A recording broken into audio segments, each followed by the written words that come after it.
Voir le verre à moitié vide ou à moitié plein peut paraître futile lorsqu'il s'agit de boire encore un verre, mais s'avère être d'une extrême importance ayant des conséquences et des effets vitaux lorsqu'il s'agit de sujets comme ceux de la santé. Dans l'enseignement du Rabbi, l'optimisme affermi par la confiance en Dieu revêt une importance non négligeable dans le processus de guérison.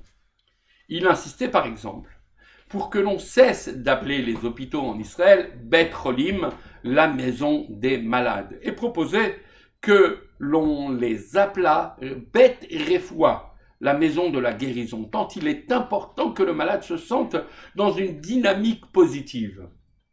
En 1977, le jour de Shmini Atzeret, le Rabbi eut une violente attaque cardiaque. Le lendemain de cet accident, à la sortie de Simchat Torah, il insista pour parler en public comme cela avait été son habitude jusqu'à ce jour depuis 35 ans.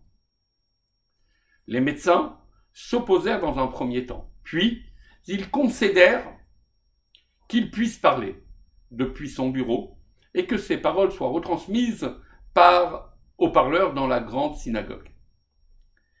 Quelques jours plus tard, les médecins demandèrent au Rabbi comment il se sentait. « Physiquement, ça va, Baruch Hashem, répondit-il, mais moralement, pas trop bien. » Il expliqua que la cause venait probablement du fait qu'il n'avait pu se rendre sur la sépulture de son beau-père pour se recueillir et prier comme il en avait l'habitude plusieurs fois par mois. « Vous devez prendre soin de votre santé, insista le médecin. Dans le cas contraire, ajouta-t-il, vous avez 25% de chance de rechuter. Le docteur demanda alors au Rabbi s'il avait bien compris.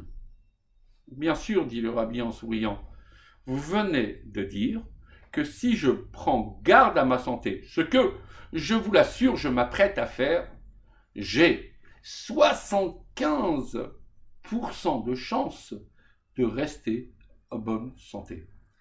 Restons positifs.